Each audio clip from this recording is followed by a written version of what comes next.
hyper mal barke Baye Laay alayhi ak Khalifa Ababacar ak Alaaji Fàllu ak maam Baye maam Bokkunta ak Amari Ndaak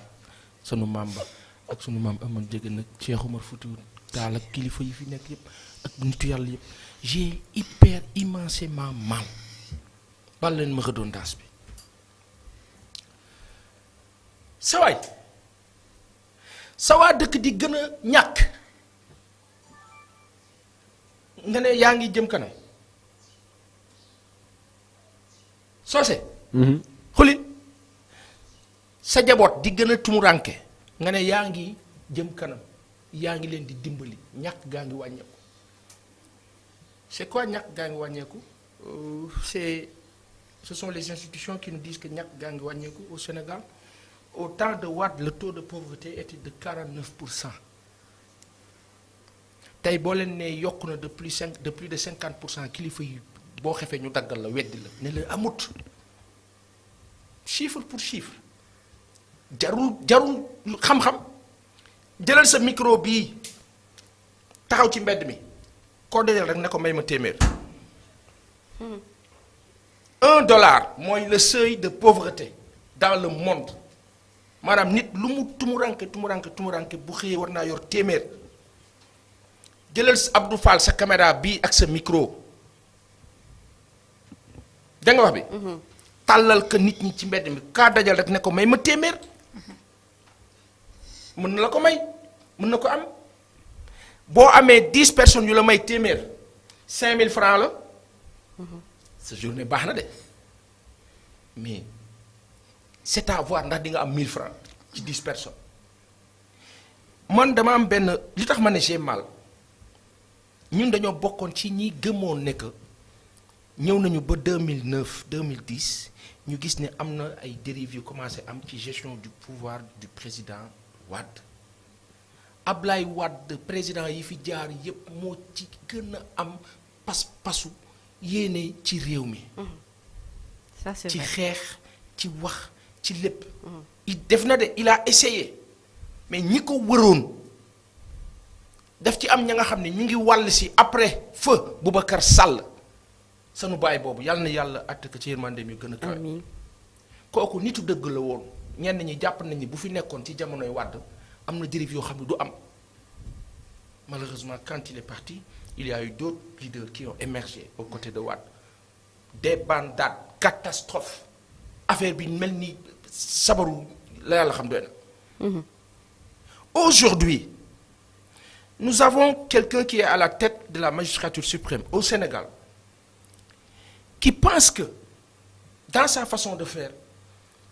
il faut que ma jox nit ñi dara alors que la logique voudrait que ñun soxlawuñu ku ñu sarax d'aucuns diront non mais baax na j'ai même entendu ci kilifa yi ci autorités yi quelqu'un dire oui 80 000 francs xam nga boo ko joxee nit ci jamono bi loolu mooy wane ni président ku am yéene la maa subhanallah la hawla wala quwwata illa billahi al-azim a'udhu billahi minash shaitanir rajim la ilaha illallah sayyidina muhammad sallallahu alayhi wa sallam wow sa day nawle lañu.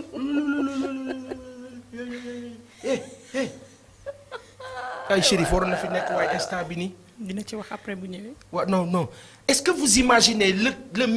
misérabilisme bi ñu nguur bi yóbbu c'est-à-dire on a fait des Sénégalais de petites gens qui doivent tendre la main pour quémander pour ñu sarax leen et on le fait quand au moment de bloquer des gens d'honnêtes gens ne duñu bokk ci élection législative amuñu droit ils ne sont pas représentatifs donc ils peuvent rien faire ils peuvent rien nous apporter dégg nga wax bi man dama jàpp ne li noo def ni à la mesquinerie d'État noo ko wax ña xalaata bopp la jox nañ cër yi jox kilifa yi cër boo xalaat xulil ba dagaroon sax dañoo sukk seen kanam ne leen ah kilifa gi ba boo ko defoon nii li ñu naan kilifa kenn ko yedd ci mbooloo léegi nag kilifa jëf ja nga xam ni da nga kaa tàccu da nga kaa def jaaj yuux ka parce que fa mu la mu ñuy def la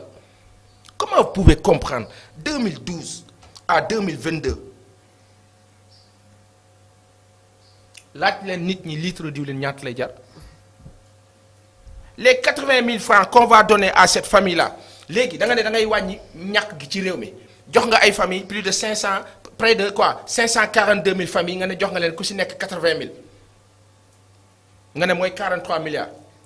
43 milliards mënut a créer lu fu famille yi liggéeyee ci xalaat bu ñu juumee ñu wax ñu 43 milliards est-ce que dafa mënut a créer fu famille yi liggéey wala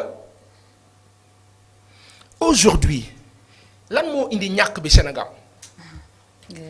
ñàkk bi mu ngi jóge ci ñun dañoo lànk ne dañuy wéeru ci ñenn ñi tubaab yi bi ñoo créé Nations Unies 1945 di créer toutes ces institutions là Fonds monétaire Banque mondiale whatever xamul lu ko taxoon jóg intention ba ñu amoon ba ñuy ànd ak Gaston Defferre ak ba ñuy ànd ak seen maam yi fële ca Berlin di daggate Afrique intention yi ñu amoon yooyu la ñu am ba tey maanaam ñoom seen dëkk ñoom européens yi seen dëkk seen askan nan lañ leen di sauvegarder nan lañ leen di sauver face à ce qui se passe dans le monde ñu jël àdduna bi tëggee que selon ñoom seen bëgg-bëgg mooy li Vladimir Poutine lànk tey ne c'est fini ça te africain yépp a war a jóg ànd ak Poutine bu nu amee fulla mais dañoo am ay complices suñu biir dëkk yoo xam ne ñoom ñooy liggéeyal nasaraan quand l'État du Sénégal décide de subventionner les produits pétroliers par exemple FMI ñoom Banque mondiale ne la non waroo subventionner ces produits pétroliers là parce que voilà def ko fii léegi yow loolu ñun ñu changer suñu ay priorité fàtte suñu ay réalité ñun suñu nguur ne non màcc day metti ci sama askan kon bàyyi ma subventionné lii ak lii Banque mondiale FMI ne la non y a des priorités en vue seen taux de croissance en 2023 dafa war a yéeg mais taux de croissance boo xam ne heure bu yéegee 90% taux de croissance bi mu ngi jëmaat ci ñoom ci Banque mondiale ak FMI parce que seen ay entreprise seen ay business seen ay multinationales seen ay lépp ñooy jëlaat mbir mi yóbbu ko nguur nag dayoo mook bàyyi ci kër li ñoo def nii ala ak maanaam ñu le culte de la nu ñu koy waxati de la jox ma dimbali ma xuli leen di jàppale leen ma le culte du mal le culte de la à la limite malséance maanaam affaire bi àndul ak grandeur du tey jii nii bu benn Sénégalais man boo sama gis-gis ba gàtt bu kenn taxaw ne ma non président li mu def rafet na ala la bona parce que tey Sénégal toll na fa nga xam ne ci ay possibilités war nañ jéggi fii malheureusement dañoo appauvrir 2012 ba léegi delloo ñu ca jamonoy avant indépendance léegi nag di ñu sarax noonu la ma kaa tuddee. merci Pa